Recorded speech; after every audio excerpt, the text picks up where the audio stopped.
El mundo de hoy ve a los cristianos como llenos de odio. Dicen que los cristianos odian a los homosexuales, musulmanes, personas transgénero, personas de color y a cualquiera que no sea como ellos. Si vamos a creer lo que dice el mundo, los cristianos son las personas más llenas de odio en el mundo hoy en día. Por mi experiencia alrededor de cristianos y personas de iglesia durante la mayor parte de mi vida, puedo decir honestamente que hay algunos cristianos que odian a algunas personas. Incluso hay algunos cristianos que odian a algunas personas que están en algunos de esos grupos. También hay algunas personas en algunos de esos grupos que odian a los cristianos. De hecho, probablemente hay más de ellos que odian a los cristianos que los odian. Pero, ¿de dónde viene todo este odio? Para empezar, nuestra sociedad ha estado cambiando el significado de la palabra odio, al igual que lo hace con muchas otras palabras. Anteriormente, odiar significaba tener un fuerte o apasionado desagrado por alguien. Esa era una definición clara. Sin embargo, hoy en día, la sociedad sugiere que si no estás de acuerdo con alguien, automáticamente los odias. Esta nueva interpretación transforma lo que antes no se consideraba odio en algo que ahora se etiqueta como odio. En realidad, esta definición amplía el espectro de lo que se etiqueta como odio, abarcando cosas que no califican necesariamente como odio. Los que abogan por esta definición pueden no darse cuenta de que refleja más sobre ellos mismos que sobre los demás. Al etiquetar a otros como odiosos simplemente por una diferencia en puntos de vista, se autoinculpan involuntariamente con la misma acusación. Pero, ¿los cristianos son verdaderamente odiosos? Si estamos hablando de los cristianos como grupo, la respuesta es no. El cristianismo no promueve el odio hacia individuos, y los líderes cristianos típicamente no predican el odio. En general, los cristianos no albergan animosidad hacia homosexuales, personas transgénero, musulmanes, individuos de partidos políticos opuestos o cualquier otra persona. Puede que no les gusten, puede que no estén de acuerdo con ellos, pero no los odian. Si acaso, ignoran a aquellos que no les gustan. Eso es lo peor que puede pasar. Pero, ¿qué hay del pecado? La Biblia categoriza varias acciones como pecado, desde mentir hasta asesinar, incluyendo comportamientos como la actividad homosexual, el adulterio, el robo, la glotonería, la indulgencia excesiva, guardar rencores y una serie de otras acciones. Estas acciones son consideradas como pecado por Dios porque nos impiden vivir una vida santa. Aunque Dios desea que llevemos vidas de pureza, también reconoce nuestra tendencia humana a quedarnos cortos de ese ideal. Romanos, capítulo 3, versículo 23, dice, por cuanto todos pecaron y están destituidos de la gloria de Dios. Los verdaderos cristianos entienden el pecado como algo que debemos evitar y la mayoría hace un esfuerzo por hacerlo. Esto no quiere decir que los cristianos siempre tengan éxito en evitar el pecado. La verdad del asunto es que todos somos mucho más capaces de pecar que de evitarlo. Crecer en santidad es un proceso que dura toda nuestra vida. Aún así, nunca llegamos a ser completamente justos. Como está escrito, no hay justo, ni aun uno. Romanos, capítulo 3, versículo 10.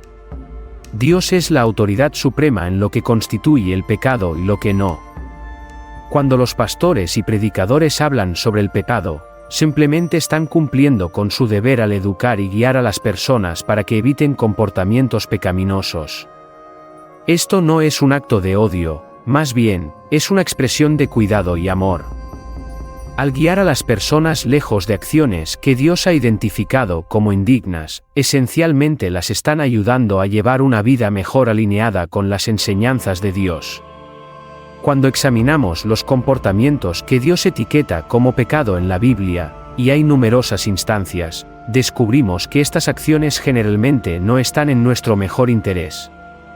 Muchas de ellas son perjudiciales y dañinas. Toma por ejemplo el adulterio, tiene el poder de destrozar matrimonios, siendo los niños a menudo los más afectados por las repercusiones. Reconociendo la responsabilidad social que tenemos, cualquier persona con una genuina preocupación por el bienestar de los niños puede percibir el daño causado por el adulterio y debería oponerse a él, independientemente de si Dios lo ha designado como un pecado. Todos fallamos y cometemos errores, ya sea que nos identifiquemos como cristianos o no. La distinción no radica en que los cristianos sean inherentemente más santos porque no pecan, sino en su reconocimiento de sus propias deficiencias y su disposición a buscar ayuda para superarlas. Este reconocimiento lleva a los cristianos a aceptar el sacrificio redentor de Jesucristo en la cruz como pago por sus pecados. Cada vez que un cristiano habla del pecado, está dando una advertencia, no condenando a alguien. Esas personas son condenadas por su propio pecado y el cristiano les está advirtiendo sobre lo peligroso que es. Advierten a las personas porque quieren verlas salvadas, en lugar de ir al infierno. Pero si Dios ama a las personas, ¿por qué las envía al infierno? Un error común es pensar que Dios envía a las personas al infierno, pero en realidad, es el diablo quien busca arrastrarlas allí, no queriendo estar solo. Dios, por el contrario, se esfuerza por librar a las personas del infierno, un lugar que nunca fue destinado para ellas. Lo demostró al enviar a su único Hijo, Jesucristo, como sacrificio por nuestros pecados, ofreciéndonos la oportunidad de estar en su presencia en el cielo en lugar de enfrentar la condenación en el infierno. Juan, capítulo 3, versículos 16 al 17, dice, «Porque de tal manera amó Dios al mundo, que ha dado a su Hijo unigénito, para que todo aquel que en él cree no se pierda, mas tenga vida eterna. Porque no envió Dios a su Hijo al mundo para condenar al mundo, sino para que el mundo sea salvo por él». La palabra perderse significa el camino al infierno, mientras que vida eterna indica residir eternamente en el cielo con Dios. Esta es la aspiración de Dios y la razón por la que nos advierte sobre el pecado. El pecado actúa como una barrera entre nosotros y Dios, impidiéndonos estar en su presencia en el cielo. La esencia del Evangelio no es la condena, sino la esperanza, ya que dice, porque no envió Dios a su Hijo al mundo para condenar al mundo. El mensaje del Evangelio y las discusiones sobre el pecado no tienen como objetivo condenar a las personas, sino advertirlas, esforzándose en última instancia por la salvación del mundo a través de él. Los cristianos deben amar. Sumando la complejidad de la situación está el hecho de que a los cristianos se les instruye a amar, no a albergar odio. La directiva es clara, amar a los demás e incluso extender ese amor a nuestros enemigos. Vale la pena señalar que pocas religiones o sistemas de creencias abogan por amar a los enemigos de la misma manera explícita como lo hace el cristianismo. Juan, capítulo 13, versículos 34 al 35, dice, «Un mandamiento nuevo os doy, que os améis unos a otros, como yo os he amado, que también os améis unos a otros. En esto conocerán todos que sois mis discípulos, si tenéis amor los unos por los otros». Lucas, capítulo 6, versículos 27 al 28, dice, «Pero a vosotros los que oís, os digo, amad a vuestros enemigos, haced bien a los que os aborrecen, bendecid a los que os maldicen, y orad por los que os calumnian». Al examinar el término amor en estos contextos, nos encontramos con el término griego agape, que significa un amor incondicional y desinteresado similar al amor ejemplificado por Dios, en lugar de mera afecto humano. Es interesante notar que Jesús enfatizó amar tanto a los creyentes como a los enemigos con este mismo amor profundo y sacrificial. El concepto de amor incondicional a menudo plantea un desafío porque va en contra de nuestras inclinaciones naturales. Estamos acostumbrados a esperar algo a cambio de nuestro afecto, incluso en el contexto de las relaciones matrimoniales donde el amor puede ser condicional, dependiendo de ciertas expectativas que se cumplan. Sin embargo, el mensaje de Jesús difiere enormemente de esta norma. Él nos instruye explícitamente a amar a las personas no solo cuando lo merecen, sino especialmente cuando no lo hacen. Este tipo de amor trasciende sus acciones, se nos encomienda amarlos independientemente de cómo se comporten, sin permitir que sus acciones disminuyan nuestro amor. Tal directiva es innegablemente difícil de seguir. El desafío se intensifica cuando, a pesar de nuestros sinceros esfuerzos por amar, se nos acusa erróneamente de albergar odio. Algunas personas eligen no mirar más allá de sus propios prejuicios para entender las acciones e intenciones de los demás. Encuentran consuelo en hacer acusaciones, incluso si es solo para su propia satisfacción, en lugar de tratar de comprender los verdaderos esfuerzos de quienes los rodean. Hace varios años, durante los Juegos Olímpicos de verano, la comunidad organizó unas Olimpiadas gay. En el mismo lugar, mis 2 hijos adultos y un grupo de otros instalaron un puesto con un único objetivo: expresar amor a aquellos que asistían al evento. Se involucraron en conversaciones, organizaron actuaciones, bailaron en las calles y repartieron miles de camisetas. Los asistentes se sorprendieron al presenciar a cristianos presentes no para juzgar, sino para ofrecerles amor.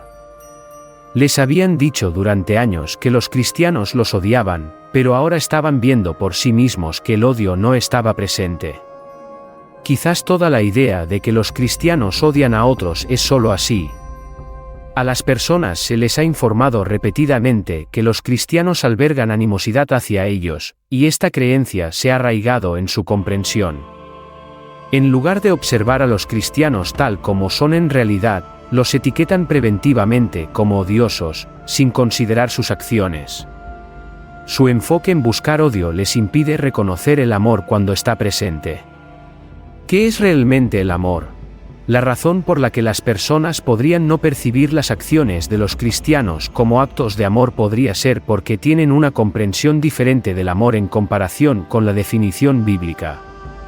El término amor puede ser bastante vago, especialmente porque el inglés utiliza una sola palabra para abarcar varios tipos de afecto y apego. Por ejemplo, amo a mi esposa. Amo a mi perro. Amo mi coche. Amo el fútbol. Amo los tacos. Estos diversos usos de la palabra amor pueden llevar a la confusión al intentar discernir la profundidad y la intención detrás de las expresiones de amor de los cristianos. Claramente, el amor que uno siente por su perro no es el mismo que el amor que tiene por su esposa. Bueno, uno esperaría que no lo fuera. A pesar de las marcadas diferencias en estas formas de amor, estamos limitados por las limitaciones del lenguaje, ya que carecemos de palabras distintas para diferenciar entre ellas. Sin embargo, ninguna de estas expresiones de amor realmente encapsula el profundo amor que la gente a menudo espera que los cristianos encarnen. La noción comúnmente entendida de amor en las relaciones a menudo se alinea más estrechamente con lujuria en contextos románticos y con sentimiento en otras relaciones. Existe la expectativa de que aquellos que se preocupan por ellos deberían satisfacer sus deseos y conformarse a sus creencias. Esta dinámica fomenta la idea errónea de que no estar de acuerdo con alguien equivale a odio. La mentalidad emerge como: si no estás de acuerdo conmigo y no me das lo que quiero, entonces debes odiarme. Proverbios, capítulo 13, versículos 24, dice: pero mimar no es lo que la Biblia llama amor. En algunos casos, puede considerarse lo opuesto al amor. Cuando no disciplinamos a un niño que lo necesita, el niño piensa que lo amamos, pero la Biblia dice que lo odiamos. Afortunadamente, la Biblia ofrece una definición precisa de amor que sirve como una guía confiable para evaluar si las acciones de alguien están realmente enraizadas en el amor o no. Primera de Corintios, capítulo 13, versículos 4 al 7, dice: el amor es sufrido, es benigno, el amor no tiene envidia, el amor no es jactancioso, no se envanece, no hace nada indebido, no busca lo suyo, no se irrita, no guarda rencor, no se goza de la injusticia, más se goza de la verdad. Todo lo sufre, todo lo cree, todo lo espera, todo lo soporta. El amor nunca deja de ser. Por encima de todo, esta definición de amor enfatiza la priorización del bienestar del otro individuo, buscando lo que es en última instancia beneficioso para ellos. Cuando los cristianos se encuentran con individuos que viven en pecado, su perspectiva no se centra en la gravedad percibida de las acciones de la otra persona. En cambio, su enfoque radica en reconocer la necesidad del individuo de Jesús, al igual que reconocen su propia necesidad de él. Su deseo es guiar a otros hacia el encuentro con Jesús, permitiéndoles encontrar soluciones para los desafíos planteados por el pecado en sus vidas, de la misma manera en que ellos mismos lo han experimentado. Esta acción de guiar a otros hacia Jesús es su forma de expresar amor. En realidad, los cristianos y los no cristianos a menudo se encuentran hablando idiomas diferentes, lo que crea una barrera para la comprensión mutua. Aquellos que viven en pecado pueden percibir a los cristianos como odiosos porque les resulta difícil comprender la expresión cristiana del amor. Existe una expectativa de que los cristianos alineen su expresión de amor con las expectativas de los demás. Sin embargo, Dios ha proporcionado una definición específica de amor para que los cristianos la sigan. Abandonar esta definición divina para adoptar una que simplemente complazca a otros constituiría una transgresión, ya que significaría desviarse del estándar de amor deseado por Dios y caer por debajo de su gloria. Para que los cristianos mantengan su fe, no pueden alterarse para conformarse a estándares mundanos, ni pueden permitir que el mundo modifique la Biblia para satisfacer sus deseos. Participar en tales acciones implicaría renunciar a sus creencias. El mundo a menudo reacciona desfavorablemente a esta postura, resaltando sus imperfecciones. En consecuencia, los individuos pueden atribuir a los cristianos sus propias deficiencias, etiquetándolos como odiosos y utilizando otros términos despectivos. En verdad, a menudo son aquellos que recurren a tales insultos los que albergan la verdadera animosidad. Gracias por acompañarnos hoy, y esperamos que este vídeo haya sido esclarecedor y alentador. No olvides darle me gusta, suscribirte y compartirlo con otros que tengan intereses similares. Además, deja un comentario abajo compartiendo tus pensamientos y cualquier otro tema bíblico que te gustaría que exploráramos en futuros vídeos. Hasta la próxima vez. Que la esperanza de la resurrección y la seguridad del poder de Dios sobre la muerte te brinden consuelo y fortaleza. Dios te bendiga.